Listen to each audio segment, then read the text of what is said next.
ప్రతి ఒక్కరికి చట్టాల మీద అవగాహన కల్పించాలి అని జిల్లా legal services authority secretary R Sanyasi Naidu పిలుపునిచ్చారు. సోమవారం రిషికొండకు చేరువలోని ఒక హోటల్లో యాక్షన్ ఎయిడ్ కర్ణాటక ప్రాజెక్ట్స్ విభాగం south cluster head S R Selvam అధ్యక్షత నిర్వహించిన రీజనల్ వర్క్ షాప్ కి ఆయన ముఖ్య అతిథిగా విచ్చేసి మాట్లాడారు.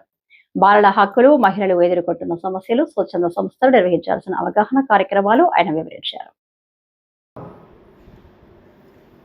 అభివృద్ధికి నోచుకొని ప్రదేశాలు, అలాగే అక్కడ ఉన్న ప్రజానీకం కూడా చాలా రకాలుగా ఇబ్బందులు పడుతూ గవర్నమెంట్ నుంచి పొందాల్సిన అర్హత ఉండి కూడా పొందాల్సిన స్కీమ్స్కి పొందలేక పోవడం, అలాంటి వారిని గైడ్ చేసి వాళ్ళ మనం ఈ అవేర్నెస్ ప్రోగ్రామ్స్ ద్వారా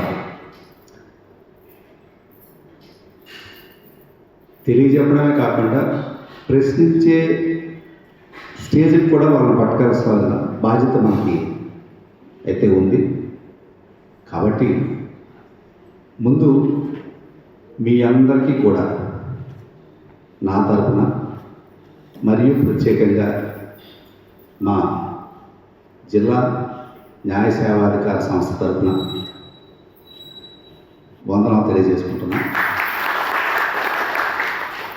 ఎందుకంటే మీరు పనిచేసే పరిస్థితులు, ఆ పనిచేసే ప్రాంతాల్లోని మీకు ఎదురయ్యే సవాళ్ళు, సమస్యలు కూడా చాలా పెద్దవి. వాటిని మనం మీ అందరికీ నేను స్వచ్ఛ భారత్ దీని మీద మనమందరం జీవన విధానం ఎలా ఉంటుంది ఏమిటి అన్న విషయం మీద మాట్లాడడానికి వచ్చారు.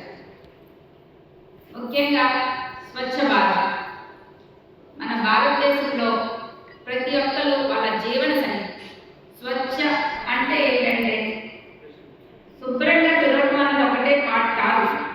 ఒక రోడ్డు కూర్చామా, ఒక నీటిని కట్ చేసామా, శుభ్రంగా మనం అయితే ఇల్లు గచ్చి చేసుకున్నామా, ఇది మాత్రమే ఒక భాగంగా చాలా మంది అనుకుంటారు. అది చేసేస్తే ఒక ఏదో చెత్త తీసేస్తే అక్కడ అయిపోయిందని. అది కాదు. స్వచ్ఛ భారత్లో మన మోడీ గారు కావచ్చు, ఇంచుమించు 2014 అక్టోబర్ గాంధీ జయంతి రోజు ఆయన ఈ యొక్క కార్యక్రమాన్ని ప్రారంభించారు. ఆయన మనం ప్రత్యేకమైన కృతజ్ఞతలు చెప్పుకోవాలి.